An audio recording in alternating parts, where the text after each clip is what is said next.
আমার মুসলমান বন্ধুগণ, গভীর মনোযোগ। এই জিবরিল আমিন বলেন, পৃথিবীর জমিনে 4 দিন আমার যেতে কষ্ট হয়েছে।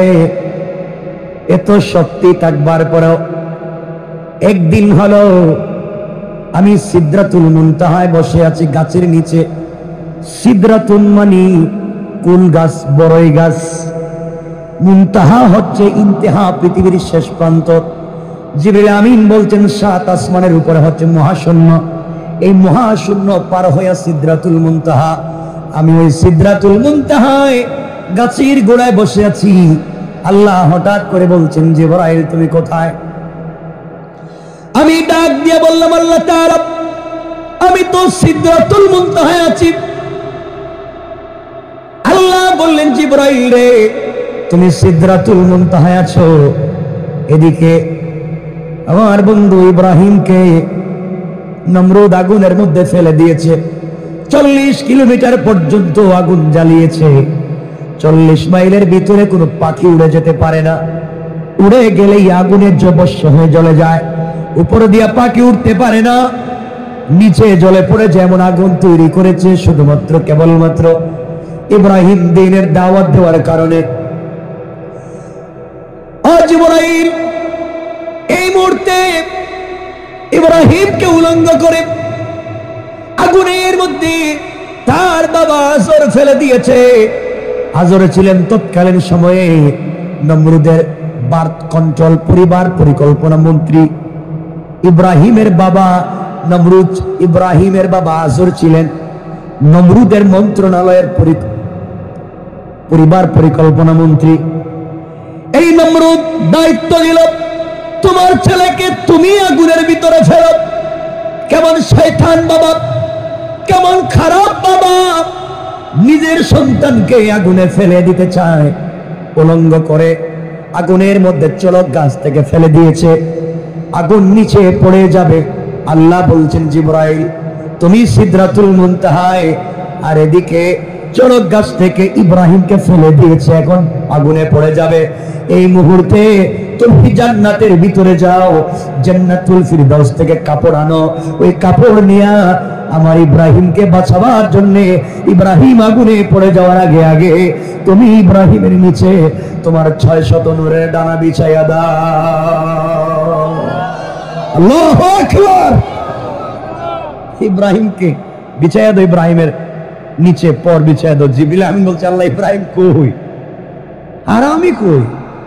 আমি প্রথম আসমান, দ্বিতীয়, তৃতীয়, চতুর্থ, পঞ্চম, সপ্ত এই আসমানের উপরে মহাকাশ পার হইয়া সিদরাতুল মুনতাহায় গাছের নিচে। আর ইব্রাহিম দুনিয়ায় নমরুদের আগুনে। তাও বলতেছেন জান্নাতে যাব, কাপড় আনবো, এরপরে আমি ইব্রাহিমকে বাঁচাতে যাব। আল্লাহ, এটা কি সম্ভব? আল্লাহ বলেন, কেন তোমার 600 নূরের ডানা দিছি না? টান দেও না। সুবহানাল্লাহ বললেন না, টান দেও না, দেখো কই যায়। আমার বন্ধুগণ, ইব্রাহিমকে আগুনে ছেড়ে দেওয়া হয়েছে, এখন শূন্যে আছেন। উপরে আগুন, নিচে আগুন, দড়ি ছেড়ে দেওয়া হয়েছে উলঙ্গ করে। এমন সময় জিবরিল আমিন সিদরাতুল মুনতাহা থেকে দৌড়াইয়া জান্নাতুল ফিরদাউসের ভিতরে গেলে ওখান থেকে ইব্রাহিমের জন্য কাপড় আনলেন। কাপড় এনে টান দিয়ে দৌড়াইয়া এসে এখনো দেখেন ইব্রাহিম আগুনে পড়ে যাবে, মাত্র 1 সুতা বাকি আছে। এর ভিতরে তার নূরের পরগুলা বিছাইয়া দিয়েছে। এত তাড়াতাড়ি ইব্রাহিমকে জিবরিল আমিন বলছেন, আপনি কাপড় পরেন।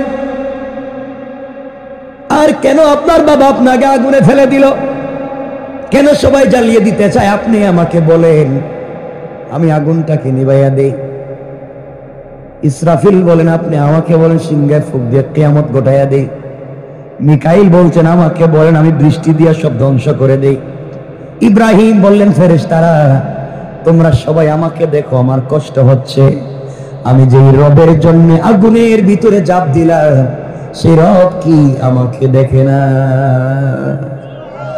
তোমরা মনে করেছো আমার রব মনে হয় আমাকে দেখে না।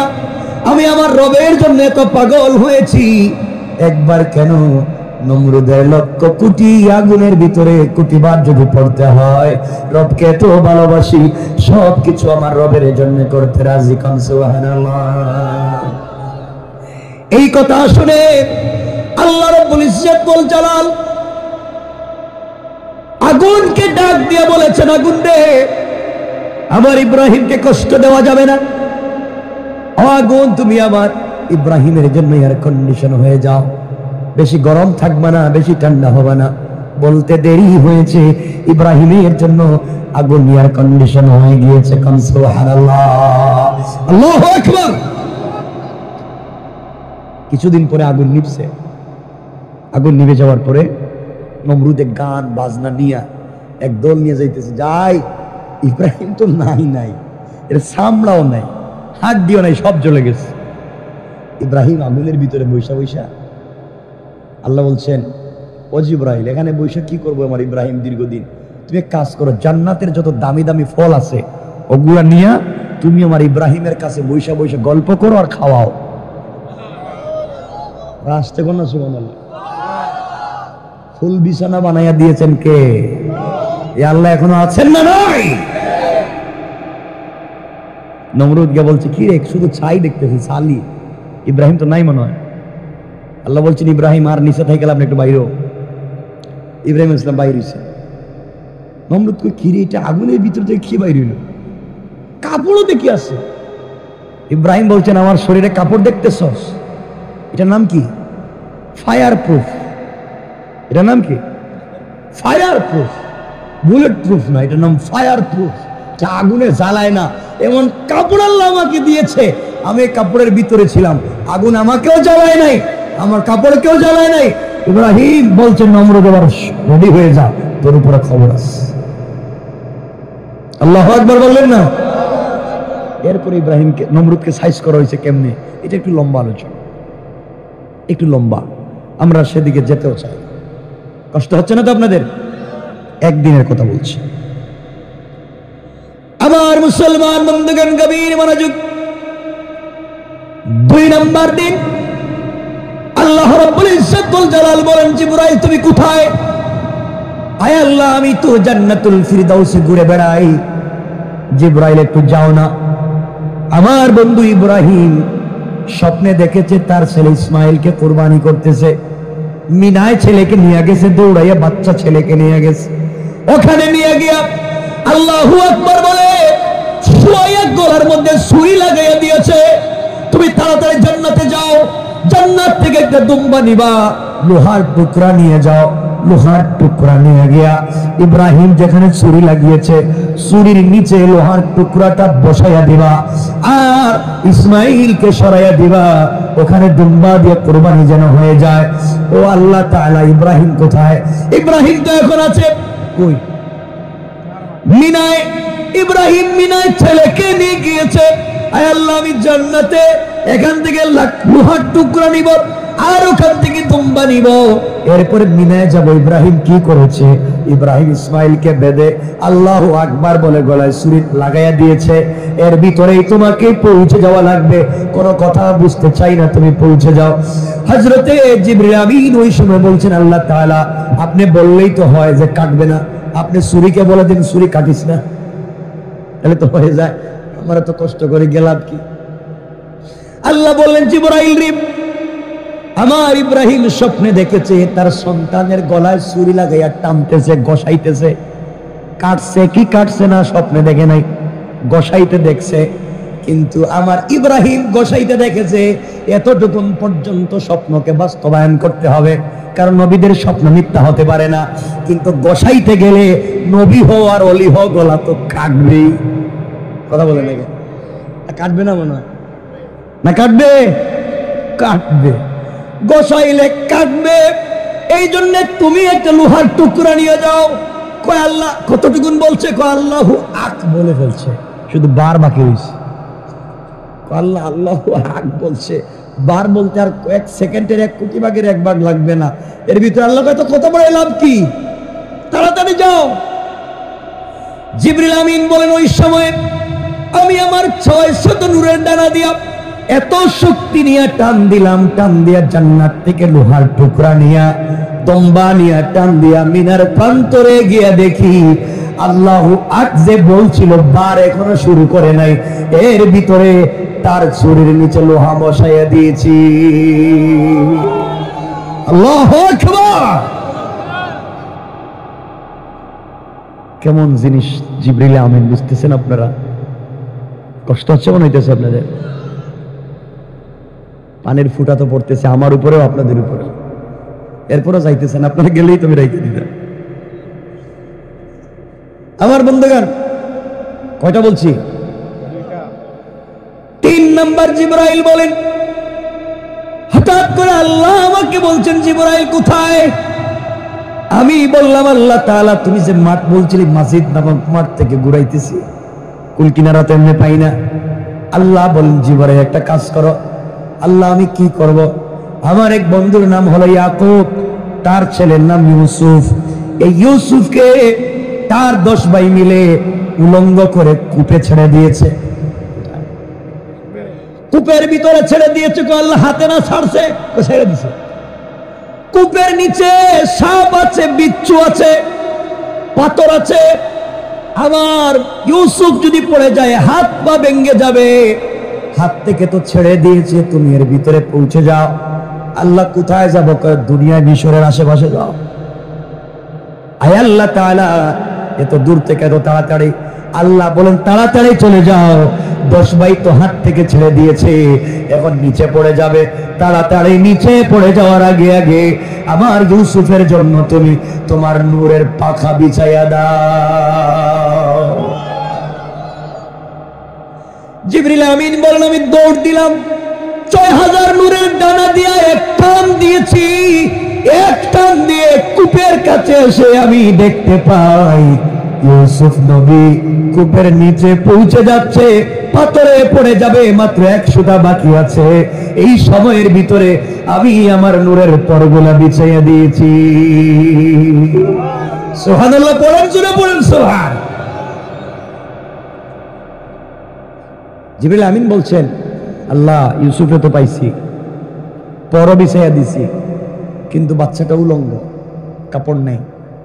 কাপড়ের কথা তো আপনি বললেন না। আল্লাহ বলেন যে কাজ হয়েছে এই ভিতরে কাপড় নিতে গেলে তো দেরি হয়ে যেত। আল্লাহ আমি এই ছেলেটা উলঙ্গ, আমি কি করব? কয় ও জিবরাইল আমার ইউসুফের গলায় অথবা হাতে একটু চেক করো তো। আল্লাহ কেন? দেখো তাবিজের মতো কবজের মতো কোনো জিনিস দেখা যায়নি। মানে এর অর্থ এটা নয় যে আমি তাবিজের ওয়াজ করতেছি, মনে করি না আবার যে হুজুর মানে তাবিজের পক্ষে ওয়াজ করতেছে। মানে তাবিজ দেয় তো, মানে ওনার বিপক্ষে বলতেছি না, মানে হারাম তাবিজ দেওয়া হারাম। হাদিস বুখারীর হাদিস, মানে আল্লাকা তামিমাতান ফাকাদ আশরাকা, যারা তাবিজ কবজ দেয়া গুণ করে জাদু টুনা করে হারাম, জান্নাতে যাবে না। যে ইমাম তাবিজ কবজ করে জাদু টুনা করবে এই ইমামের পিছনে নামাজ হারাম। ওরা যত সময় চোখে দেখা যায় তত সময় পিছিয়ে যায়। কতক্ষণ? জাদু টুনা হালাল না হারাম? কোরআন সুন্নাহর কথা তো বলি নেই। কোরআন সুন্নাহ থেকে যদি কেউ আমল দেয় আমার আপত্তি নেই, যে ভাই দেয়, বহুত দেয়, দেননি এখন আপনি? খুব ভালো করে শোনেন, কষ্ট হচ্ছে না তো আপনাদের? যাই হোক, জিবরিল আমিন বলছেন আল্লাহ পাইছি কবজের মতো ছোট, এই যে ছোট, এই যে এতটুকু। আল্লাহর ভিতরে কি? আল্লাহ বলছেন জিবরাইল এর ভিতরে একটা পাঞ্জাবি আছে। সুবহানাল্লাহ বললেন না? কই এত বড় কবজের ভিতরে আবার কেমনে পাঞ্জাবি ঢুকে? এটা তো একটা সুতাও ঢুকবে না, চুলও ঢুকবে না, এত ছোট। আল্লাহ বলেন ও জিবরাইল, আল্লাহ সব আমি পারি। সুবহানাল্লাহ বললেন না? তুমি কবজের মুখটা খোলো না, দেখো একটা পাঞ্জাবি আছে। আল্লাহ এটা তো সুতার মতো দেখা যায়, ও টান দেও। জিবরাইল বলেন আমি টান দেই, বড় হয়, টান দেই, বড় হয়। হইতে হইতে পুরো এক সেট পাঞ্জাবি হয়ে গেছে। আল্লাহু আকবার। জিবরাইল বলেন আমি এগুলা দিলাম, বললাম ইউসুফ এগুলা পড়ো। আল্লাহরে জিগেলাম আল্লাহ এটা করতে গেল। আল্লাহ বলেন ও জিবরাইল, ওই যে ইব্রাহিমের জন্য নিয়ে গেছিলা, ইব্রাহিমকে যখন নমরুদের আগুনে ফেলে দেওয়া হয়েছিল, ওই যে পাঞ্জাবি নিয়ে গেছিল, ওইটার দুনিয়া আনবে। ইব্রাহিম আলাইহিস সালাম ওইটাকে সিস্টেম করে নিজের ছেলে ইসহাককে দিয়েছিলেন বরকতের জন্য। ইসহাক নিজের ছেলে ইয়াকুবকে দিয়েছিলেন বরকতের জন্য, আর ইয়াকুব বরকতের জন্য নিজের ছেলে ইউসুফকে দিয়েছিলেন। সুবহানাল্লাহ। আমার বন্ধুগণ, এবার জিবরাইল বলছেন ইউসুফকে, ইউসুফ তোমাকে উলঙ্গ করছে কারা? কয় আমার 10 ভাই। ও কেন ভাই তোমাকে উলঙ্গ করছে কেন? কয় আমার আব্বা, আমি ছোট তো, আমাকে ভালোবাসে, কুলে নে, আদর করে, বেশি খাওয়ায়, আমার 10 ভাই দেখতে পারে না, এই জন্য ওরা আমারে মাইরে ফালাই দিয়ে গেছে। এমন ভাই আসেনি বাংলাদেশে? কথা বলেন না কেন? এই 10 ভাই ইউসুফকে গর্তে ফেলে দিয়া যাওয়ার সময় ইউসুফের শরীর থেকে যে জামা খুলেছিল, রাস্তায় গিয়ে একটা ছাগল জবাই করে ছাগলের রক্ত দিয়া পুরা পাঞ্জাবিরে লাল করে বাবার কাছে গিয়ে কাঁদতেছে আর বলতেছে, আব্বা আমার বাইরে বাঘে খাইছে। আল্লাহ কোরআনে বলছেন বিদামিন কাযিবিন, মিথ্যা রক্ত নিয়ে গেছে। ইয়াকুব বললেন বাঘে খাইছে? হ্যাঁ আব্বাই দেখেন তো, কাঁদতেছে 10 ভাই গুলুইয়া বাপের মধ্যখানে ঢুকেছে আর কাঁদতেছে, আব্বা ছোট বাইরে বাঘে খাইছে, আমরা বহুত মারামারি করছি বাঘের সঙ্গে, পারি নাই। এই দেখেন পাঞ্জাবি নিয়ে আসছি, রক্তে লাল। ইয়াকুব বলেন পাঞ্জাবিটা দেখি। তিনি দেখেন পাঞ্জাবিতে কোনো জায়গায় আছড়ো নাই, দাগও নাই, ছিঁড়াও নাই। বলে না, হারে বাঘ তুমি এত শিক্ষিত বাঘ, আমার ইউসুফ রে পাঞ্জাবির ভিতর থেকে বাইর করে খাইলা, কিন্তু পাঞ্জাবিটা ছিঁড়লা না। সুবহানাল্লাহ বললেন না? আমার ইউসুফকে পাঞ্জাবির ভিতর থেকে বের করে খাইছো, পাঞ্জাবি থেকে ঠিক মতো আছে। এর অর্থ হলো সুর ডাকাত যত বড় শিক্ষিত চুরি হোক, যাওয়ার সময় কিছু আলামত রেখে যায়। কথা বলেন না কেন? মার্ডার কেসের আসামি যত বড় শিক্ষিত হোক, যাওয়ার সময় একটা ভুল করবি। কথা বলেন না কেন? এই 10 ভাই মিলে একটা মার্ডার করছে, একটা ভুল করে গেছে। চিন্তা করে কি রে এত বড় কাজ করলাম, বকরি দৌড়াইয়া ধরলাম, জবাই করে রক্ত লাগাইলাম, মাগার পাঞ্জাবিটা ছিঁড়লাম না কেন? কৌশল করেছেন কে? এই কৌশল করেছেন কে? আল্লাহ। ভালো রেখেছেন কে? আমার আল্লাহ কোরআনে কারীমের ভিতরে বললেন, ওয়া মাকারু ওয়া মাকারাল্লাহ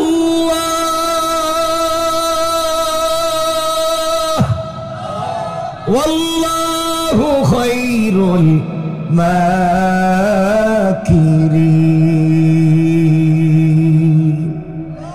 আল্লাহ রাব্বুল ইজ্জত ওয়াল জালাল বললেন, তোমরা দিনকে মুছে দেওয়ার জন্য, সত্যকে দাবিয়ে রাখবার জন্য যত কৌশল করো না কেন, তোমাদের কৌশল তোমরা জানো না, আমি আল্লাহর কৌশল তোমাদের চাইতে আরো বড়। কোন সুবহানাল্লাহ। রাত্র 12টার উপরে হয়ে গেছে, আলম্বা করবো না। আরে না, আর কয়েক মিনিট দেখবেন, এখন মুরব্বীদের প্রস্রাবে ধরবে, আপনাদেরও কষ্ট হবে, আমি রেখে দিই। আরে না, শুনেন না কথা কিছু। ফজরের নামাজে তো আমি মসজিদে গিয়ে খবর নেব, শুধু মুয়াজ্জিন আর ইমাম সাহেব, কেউ নাই, কেউ যায় না। শোনেন, কয়টা বলছি? বাকি আছে কয়টা? একটা, ওইটা বলে আলোচনা সংক্ষেপ করব। আলোচনা ছিল লম্বা। আমি বলছিলাম আপনাদেরকে এগুলো বলার পরে, এতক্ষণ তো জিবরাইলের ক্ষমতা দেখাচ্ছি, এতক্ষণ তো জিবরাইলের ক্ষমতা। এরপরে জিবরাইল যে মাঠে গেছিলেন, এই মাঠ কোন জান্নাতে? জান্নাতের কথা বলতাম চাইছিলাম, এটা না মনে আছে আপনাদের? বলছিলাম এই মাঠটা কোন জান্নাতে, আমরা ওখানে যাব, কিন্তু এর আগেই তো সময় শেষ। আমার মুসলমান বন্ধুগণ, গভীর মনোযোগ। এক পর্যায়ে জিবরিল আমিন বলছেন, 4 নাম্বার বার আমার সব থেকে কষ্ট হয়েছে। 3 বার তো যাই হোক যেভাবে গিয়েছি, 4 নাম্বার বার আমার যাইতে আরো কষ্ট হয়েছে। কখন? যখন বিশ্ব নবী সাল্লাল্লাহু আলাইহি ওয়াসাল্লাম তায়েফে গিয়েছিলেন। আমার বন্ধুগণ, কথাগুলো মনোযোগ দিয়ে শোনেন। আল্লাহর পয়গম্বর, আখিরি জামানার নবী জনাবে মুহাম্মদুর রাসূলুল্লাহ সাল্লাল্লাহু আলাইহি ওয়াসাল্লাম যেই দিন মক্কা থেকে তায়েফের দিকে যাওয়া শুরু করলেন, চাচা ইন্তেকালের দুনিয়ার জমিনে আর নাই। কলিজার টুকরা স্ত্রী হযরতে খাদিজাতুল কুবরা দুনিয়ার জমিনে নাই। খাদিজা নবীজির এমন স্ত্রী ছিলেন ৭৫ বছর বয়সেও আমার নবীকে ছাড়া কোনোদিন খাবার খেতেন না। নবীজিকে নিজের হাতে গোসল করাইয়া দিতেন, এত বেশি ভালোবাসতেন। দুইজন মানুষ একটি ঘরে থাকতেন, একটা প্লেট, একটা গ্লাস, একটা কম্বল, একটা বালিশ, এত ভালোবাসা ছিল বিশ্ব নবীর প্রতি মা খাদিজা। তিনি বলেন, নবীজি সারা রাত সারাদিন বাহিরে দিনের দাওয়াত দিতে থাকেন, যতক্ষণ পর্যন্ত স্বামী ঘরে না আসে ততক্ষণ পর্যন্ত আমি খাদিজা মুখে কোনো খাবার দেই না। খাদিজা বলছেন, আমাদের মা খাদিজাতুল কুবরা বলছেন, আমার স্বামী দিনের দাওয়াত নিয়ে যখন বাহিরে থাকেন আমি কোনোদিন বিছানার সঙ্গে পিঠ লাগাইয়া ঘুমাই না, দরজার সঙ্গে দাঁড়িয়ে থাকি। কখন জানি আমার স্বামী দিনের দাওয়াত দিয়ে কষ্ট করে ঘরে আসবেন। খাদিজা বলে, ডাক দিলে যদি কষ্ট হয়ে যায় মনে ব্যথা লাগবে, এই জন্য আমি ঘুমাই না, সারা রাত দরজায় দাঁড়াইয়া থাকি। ঘরে আসার পরে স্বামীর কপালে চুম্বন দিয়ে মুস্কি হাসি, যেন সারা দিনের কষ্ট আমার চেহারার দিকে তাকায় স্বামী ভুলে যায়। আল্লাহু আকবার বলে। আপনাদের স্ত্রীরা এগুলো করে না? বাহিরে থাকতে টেলিফোন দিয়ে বলবে, আজকে ঘরে আসো, খবর আছে তোমার। আল্লাহ জানে ঠিক বললাম না ভুল বললাম? আসো আজকে, কই ছিলা, তোমার সাইজ করবে, দেখবেন লম্বা দাও একটা নিয়ে বসে দিচ্ছে। ঠিক কিনা বলেন? এটাও কইছে ঠিক।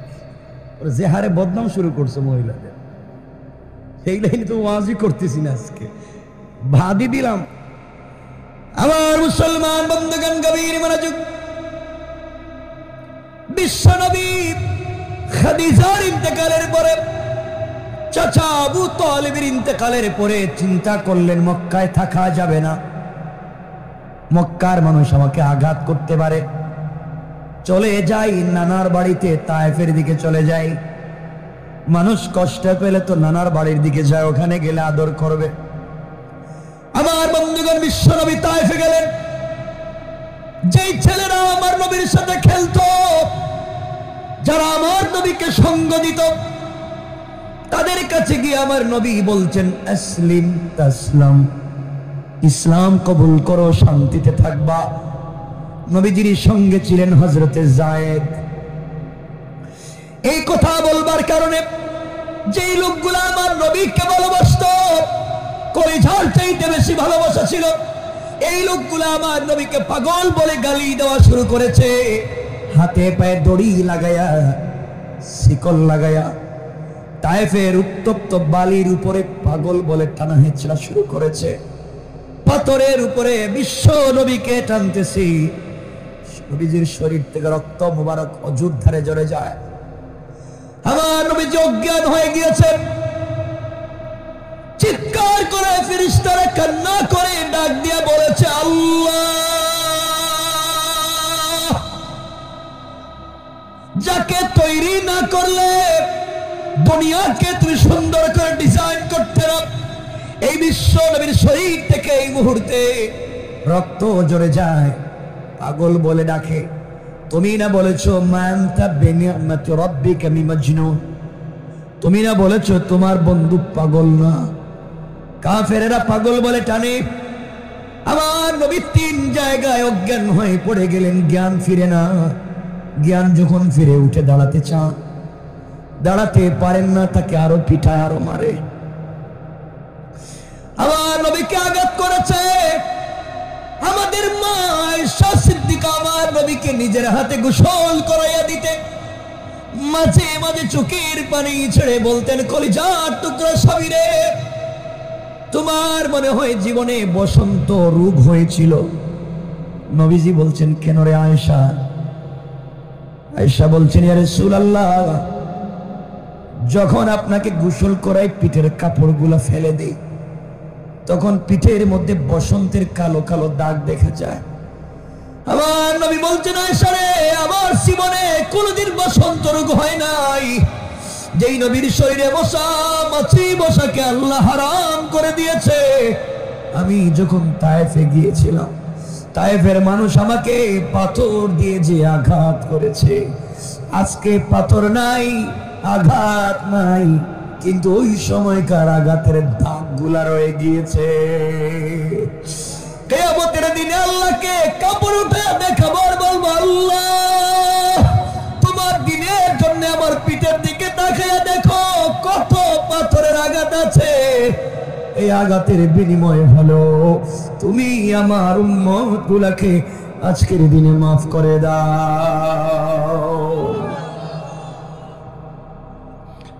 আমার বন্ধুগণ, এক পর্যায়ে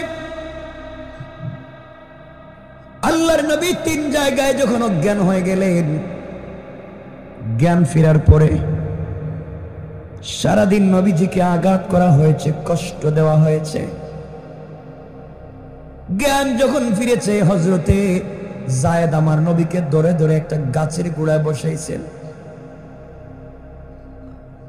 নবীজির মুখটা শুকায় গিয়েছে, চোখ থেকে পানি পড়তেছে, শরীরের দাগ আর রক্ত ঝরতেছে। যায়েদকে ডাক দিয়া বলছেন, যায়েদ তোমার কাছে যদি কোনো কাপড় থাকে, ওই কাপড় দিয়ে আমার বডির রক্তগুলাকে মুছে দাও।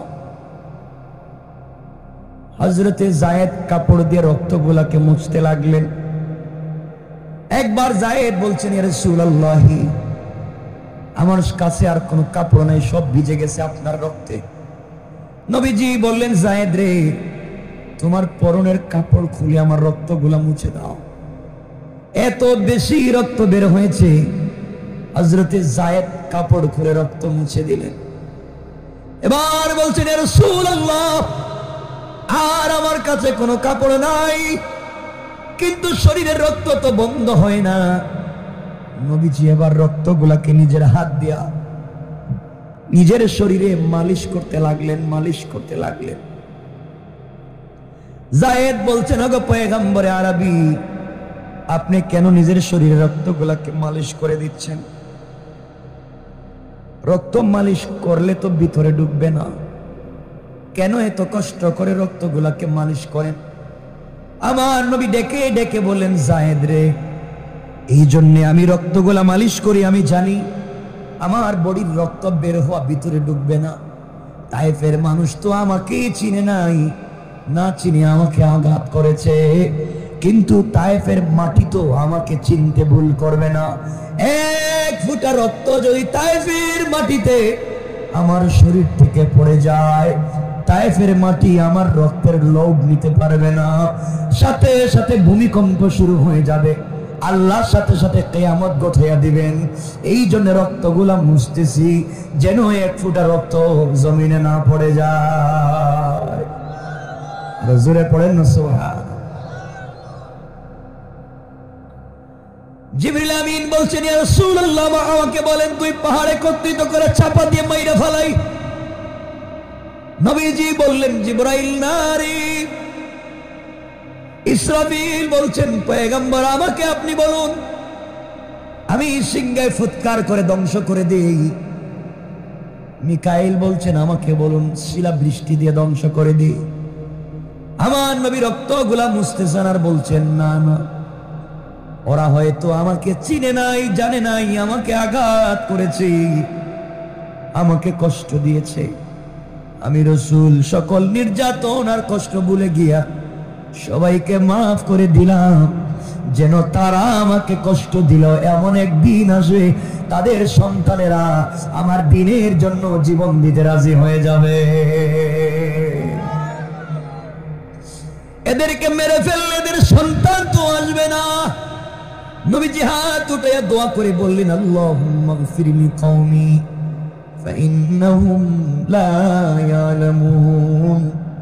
আল্লাহ তাআলা, আয় আল্লাহ তাআলা, এই মুহূর্তে তুমি তাদেরকে মাফ করে দাও, আমার জাতি আমাকে চিনতে পারে নাই, বুঝতে পারে নাই। আল্লাহ তাআলা, তারা যদি আমাকে এই মুহূর্তে না চিনে আঘাত করে থাকে, ধ্বংস হয়ে যাবে, ধ্বংস হয়ে যাবে। এই জন্য আল্লাহ তাআলার কাছে আমি দোয়া করেছি, আল্লাহ যেন তাদেরকে মাফ করে দেয়। আমার বন্ধুগণ, এমন সময় হঠাৎ করে রাসূল শরীরের রক্তগুলা মুছলেন। আল্লাহ ডাক দিয়া বলছেন, জিবরাইল তুমি কোথায়? জিবরাইল বলছেন, আল্লাহ তাআলা আমি তো সিদরাতুল মুনতাহায়। ও জিবরাইল তুমি সিদরাতুল মুনতাহায়। আজ আমি কিয়ামত কায়েম করে দেব। যেই নবীর কারণে গোটা দুনিয়া সাজাইছি, যার নাম দিয়ে আরশে আজিম সাজাইছি, যার নাম দিয়ে গোটা দুনিয়া ডেকোরেশন করেছি, আমি যার নাম দিয়ে সিদরাতুল মুনতাহায় গাছের পাতায় নাম লিখে দিয়েছি, আমি আল্লাহ আরশে মুআল্লা যার নাম দিয়ে ডিজাইন করেছি, আমি আল্লাহ যার নাম জান্নাতুল ফিরদাউসের গেটে লিখে দিয়েছি, এই নবীর শরীরের রক্ত হাত দিয়ে মুছতেছেন। এক ফোঁটা রক্ত তার পায়ে চামড়ার মোজা ছিল, এই মোজা ভিজে পায়ের নিচ দিয়া একটা রক্তের ফুটা লটকা লটকি করতেছে। নবীজি ফুটা দেখতেছে না, নবীজি পায়ের রক্তটাকে দেখতেছে না, লটকিতেছে। যদি মাটিতে পড়ে যায় জিবরাইল কাউকে রাখবো না, সবাইকে হত্যা করে ফেলবো, কিয়ামত কায়েম করে দেব, দুনিয়ায় কেউ থাকবে না। সবকিছু যদি ঠিক রাখতে চাও তাড়াতাড়ি সিদরাতুল মুনতাহা থেকে দৌড় দাও তায়েফে। আমার নবীর পায়ের নিচে গোড়ালির দিকে এক ফোঁটা রক্ত লটকিতেছে, হঠাৎ কোন সময় জানি পড়ে যায়। মাটিতে পড়ে যাওয়ার আগে আগে দুনিয়াকে যদি বাঁচাতে চাও তোমার নূরের পরোটা বিছাইয়া দাও। আল্লাহু আকবার বলেন।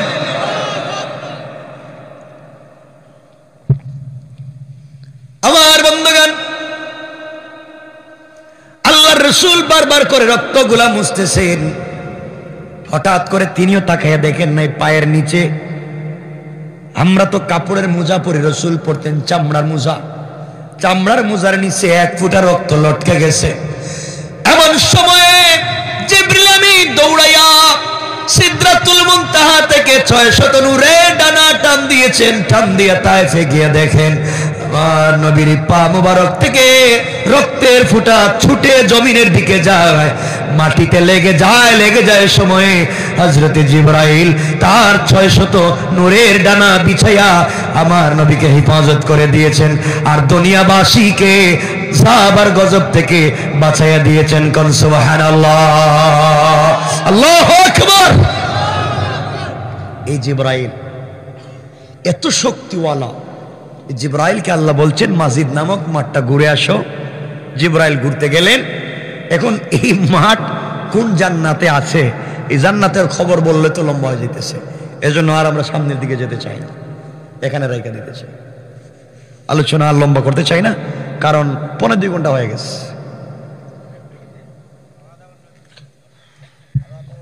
না আর কাজ হবে না।